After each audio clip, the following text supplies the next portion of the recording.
Hi, this is Uncle Matt's D&D Studio. This is Matt Finch, and this is the second video that we've got going with James Spahn. We were really in the middle of a question when we ended the last one. We were talking about the difference between the basic White Star, this is Swords and Wizardry D&D in Space, original D&D in Space, and then the new edition of White Star Galaxy, which James has just come out with. And so we're talking about that, and the question is, what's the difference between the two? James. Whereas both, and I said in the previous video that the original White Star is a toolbox. And in addition to the original book, there's the companion, and the companion was kind of like, here's what you can do with those tools. Here's just some stuff to get people off and running that I like. What I did with Galaxy Edition was it's still a toolbox. Absolutely. It's still open source. I still want people to run with it, to have fun with it. But this is what I did with the toolbox. This is my White Star. And that's why it's got really strange stuff in it, like star squirrels. You know, which, yes, there's a class in White Star. Everyone seems happy with the star squirrels. That's going across. I was impressed. No greater love for star squirrels than from Jason McCartney. But it's better than the ducks in RuneQuest even. There's a place for the ducks, and there's a certain nostalgia element there. So, but White Star has space ducks that know kung fu. So, I mean, there's nods to stuff like that, and that's just it. There's nods all over the place. But star squirrels were something that had no real single reference point that I was just like, I think these are cool. I want tiny murder squirrels with little like laser swords who run around and stab people.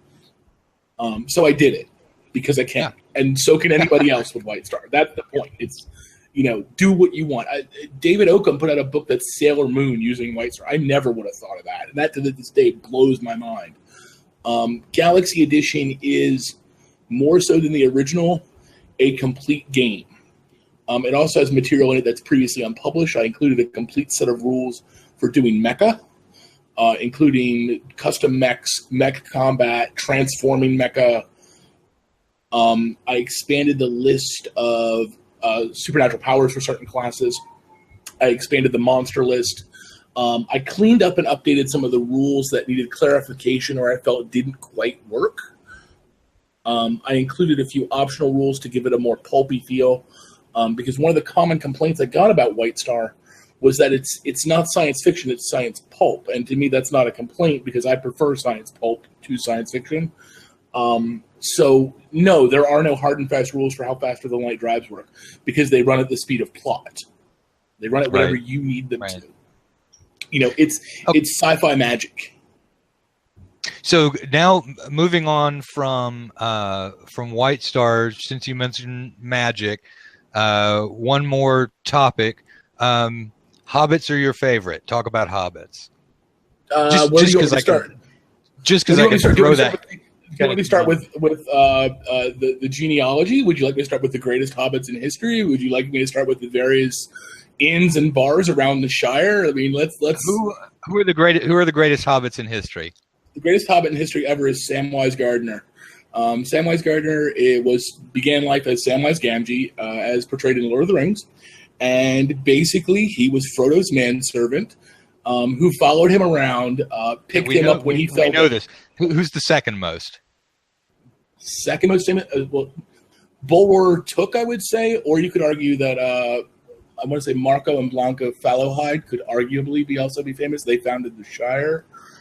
I mean, I don't know. I mean, Frodo's obviously the most famous hobbit of them all. Yeah. But everybody knows about Frodo and Bilbo and let's Sam. see. So. Which is the one? Was it Bull Roar, or was the one who invented the game of golf? Bull Roar invented the game of golf at the Battle of the Green Fields when the goblins of Mount Graham came down and attempted to besiege the Shire. They were led by a goblin warlord named Gulfimble.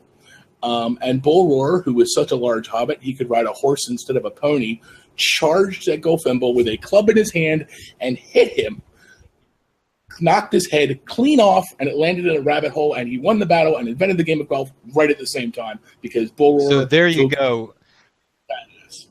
There you go. You can see one of the great things about James is that you never know what you're going to get. You can just ask a question out of nowhere and get occasionally very, very deep answers to it, especially if you're asking questions. Can you do the same thing with Star Wars? If I were to ask you some sort Pretty of obscure much. question about Star Ask me a Wars? Star Wars question. I don't have any Star Wars questions. It's not, sort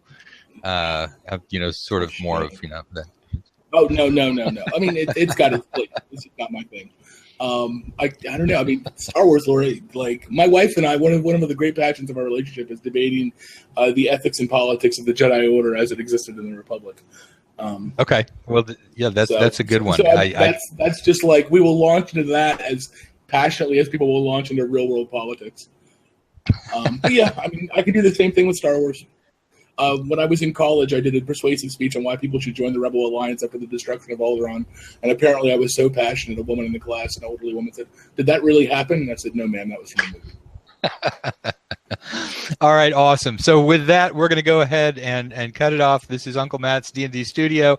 I'm Matt Finch. This has been James Spahn. Whatever kind of Dungeons & Dragons you play, imagine the hell out of it.